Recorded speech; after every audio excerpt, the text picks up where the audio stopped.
Gênesis capítulo 16. Assim. As crianças, por favor, acompanhem as professoras. Que Deus abençoe.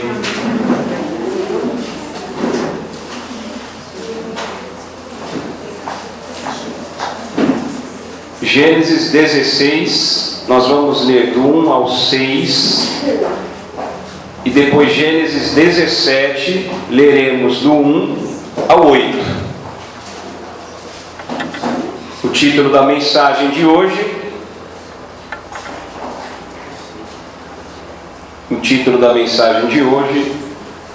Esperando pacientemente. Esperando pacientemente. Diz assim a palavra do Senhor. Ora, Sarai, mulher de Abrão, não lhe dava filhos, tendo porém uma serva egípcia por nome Agar. Disse Sarai a Abrão: eis que o Senhor me tem impedido de dar à luz filhos. Toma, pois, a minha serva, e assim me edificarei com filhos por meio dela. E Abrão anuiu ao conselho de Sarai. Então Sarai, mulher de Abrão, tomou a Agar egípcia, sua serva, e deu-a por mulher a Abrão, seu marido, depois de ter ele habitado por 10 anos na terra de Canaã. Ele a possuiu e ela concebeu. Vendo ela que havia concebido, foi sua senhora por ela desprezada.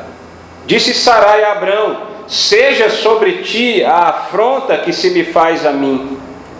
Eu te dei a minha serva para a possuíres. Ela, porém, vendo que concebeu, desprezou-me.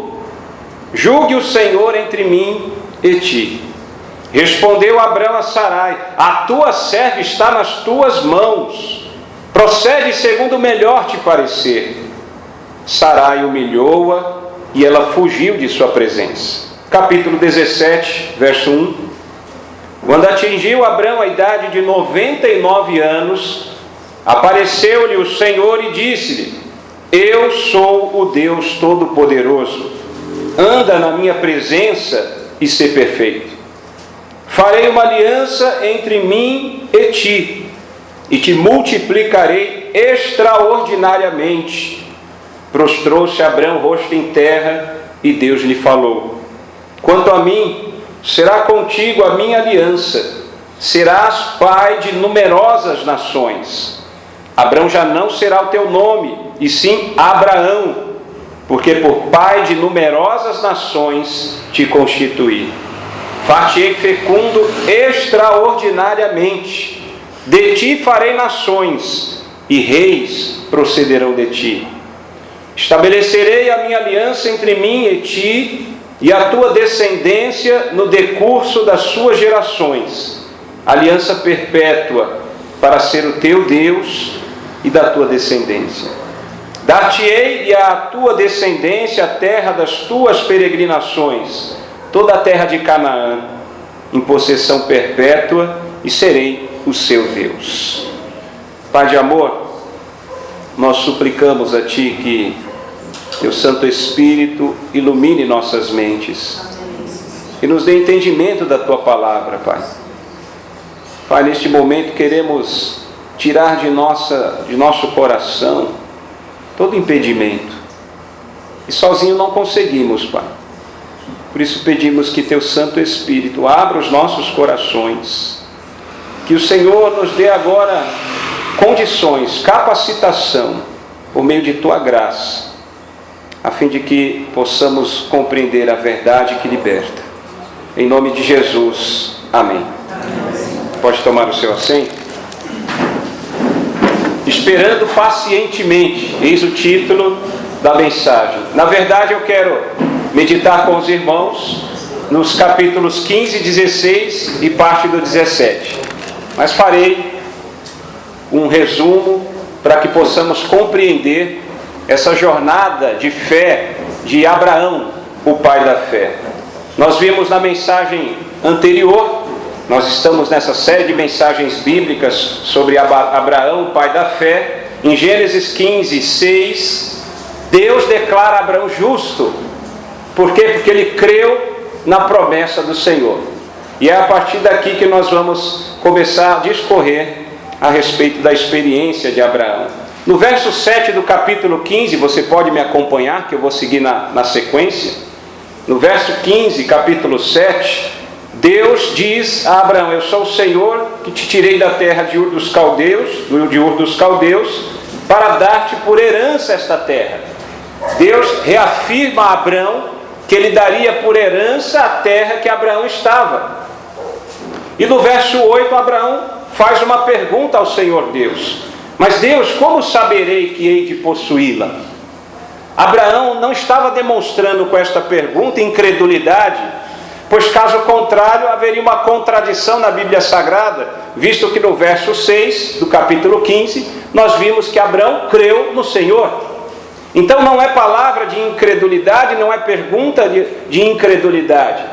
Na verdade, Abraão se deparava com alguns empecilhos para o cumprimento da promessa de Deus. A terra prometida, existiam povos que ocupavam a terra. Com respeito à descendência, Abrão e Sarai não tinham filhos. Idade avançada, Sarai estéril. Então Abraão, embora cresce no poder de Deus, na justiça e na fidelidade do Senhor, ele tinha a curiosidade de compreender e entender a maneira pela qual Deus cumpriria a sua promessa. E Deus responde basicamente de duas maneiras, nos versículos seguintes. Uma, ele vai falar sobre o rito de aliança, e a outra ele vai falar sobre a profecia. Deus vai predizer o futuro, como é que aconteceria esse cumprimento das promessas que foram dadas a Abraão, dentre as quais eu separo principalmente aquelas de Gênesis 12: de ti farei uma grande nação, e em ti serão benditas todas as famílias da terra. E realmente o grande empecilho esbarrava o cumprimento dessa promessa de Deus na vida de Abraão, por conta da dificuldade de ocupar a terra que já era ocupada, e também a ausência de do filho da promessa, diante da infertilidade de Sarai. E Deus começa a responder. Deus ele usa muitas vezes os costumes e as leis dos homens. E naquele período, na área lá do Mediterrâneo, era comum, existia uma lei, porque ainda não existia papel como nós conhecemos. No máximo eles escreviam em barro. Então, naquela época, naquele período, naquele local, era muito comum os contratantes, pessoas que queriam fazer um acordo, um pacto, uma aliança, estabelecer esse contrato de maneira que Deus usou aqui. Como é que eles faziam? Eles pegavam um animal, eles cortavam esse animal ao meio, separavam as partes do corpo, do cadáver desses animais, uma de frente para a outra, e deixavam espaço para que as partes contratantes, aqueles que faziam esta aliança ou pacto, passassem entre as partes do cadáver do animal. E com isso eles simbolizavam que aquele que rompesse, violasse quaisquer dos termos daquele contrato, daquela aliança, estaria sujeito a consequências terríveis, quiçá até a morte. Então Deus ele usa esta lei mesopotâmica, esse costume da época, e faz uma coisa bastante semelhante, embora com algumas peculiaridades.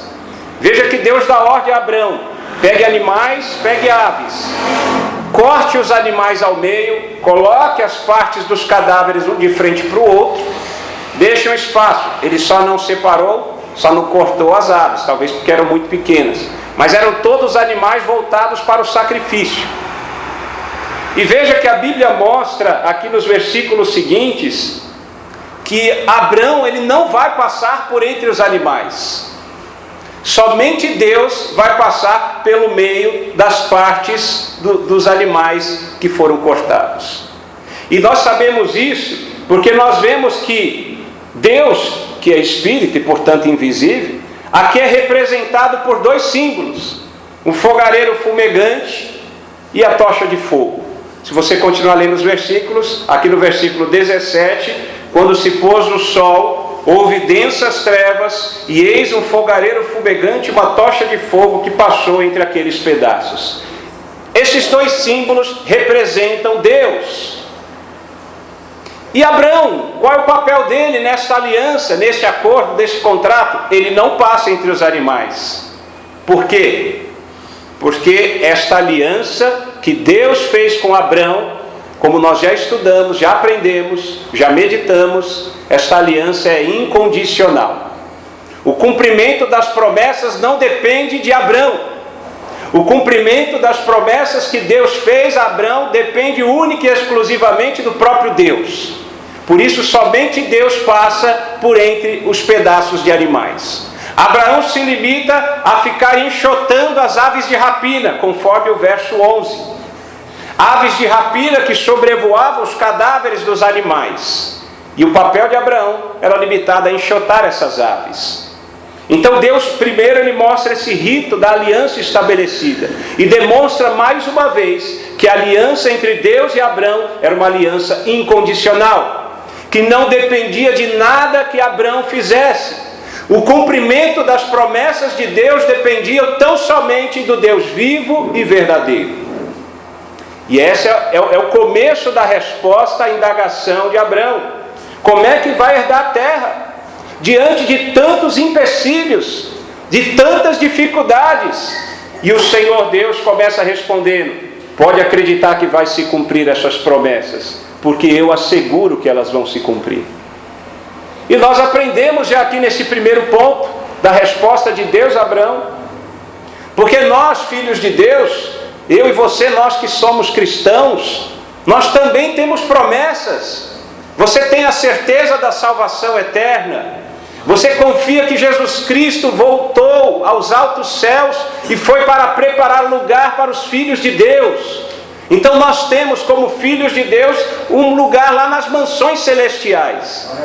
Por piores que sejam as circunstâncias de nossa vida, nós temos a certeza e a convicção, ainda que tudo diga não, de que um dia nosso Senhor Jesus Cristo nos arrebatará aos altos céus. E todo sofrimento vai cessar. E toda dor e todos os problemas cessarão. E nós teremos a alegria de transpor os portões celestiais. E poder sim ocupar o espaço e o lugar preparado por Jesus para cada um de nós, filhos de Deus. E sabe por que nós temos esta promessa? Porque é uma aliança incondicional que Deus também fez conosco. Não depende do que eu faça, não depende do que eu não faça, não depende do que você faz ou deixa de fazer. Mas sabe por que nós temos certeza da salvação? Sabe por que nós temos certeza dessa segurança eterna? Porque depende única e exclusivamente da obra que Cristo Jesus realizou na cruz do Calvário. Foi o sangue de Jesus derramado naquela cruz que comprou a minha vida, a tua vida, nossas almas para Deus Pai e nos reconciliou com Deus, pois estávamos separados de Deus por conta dos inúmeros pecados, de uma natureza pecaminosa, e os nossos pecados faziam separação entre nós e Deus. Então, o nosso nome foi escrito no livro da vida. Eu posso dizer por ilustração que não foi escrito nem a caneta, nem a lápis, mas com o sangue de Jesus. Então nós temos confiança, plena convicção, certeza de que o Senhor preparou um lugar para nós nos céus. Então você que se arrependeu de uma vida de pecados, igual os nossos adolescentes que passaram agora pelo batismo nas águas, eles que, quero crer que sim, se arrependeram de uma vida de pecados e depositaram sua confiança em Jesus Cristo como o único e suficiente Senhor e Salvador de suas vidas, eles têm um lugar lá nos céus. Já está assegurado, já tem um passaporte para a glória eterna. E nós também, filhos de Deus, não importa o que acontece na sua vida, não importa como esteja, Deus preparou, porque a aliança é incondicional e depende só do que Cristo fez. E a segunda maneira como Deus respondeu à indagação de Abraão sobre como se daria essa herança passar para Abraão e sua descendência, sua posteridade, Deus ele traz profecia. Somente Deus conhece o futuro. Sabe por que Deus conhece o futuro? Porque Ele preordenou tudo o que há de acontecer. Todo o futuro Deus conhece. Por quê? Porque Ele mesmo escreveu o futuro. Então Deus, Ele mostra para Abraão aquilo que Ele já havia predeterminado. Veja aqui nos versículos 13 em diante. A partir do 12, ao pôr do sol, capítulo 15, verso 12. Ao pôr do sol caiu profundo sono sobre Abrão, e grande pavor e cerradas trevas o acometeram. No verso 11, para não deixar de comentar, as aves de rapina que desciam sobre os cadáveres também apontam uma ilustração para a nossa vida cristã. Embora a salvação eterna não dependa das nossas obras, Deus quer que eu e você, filho,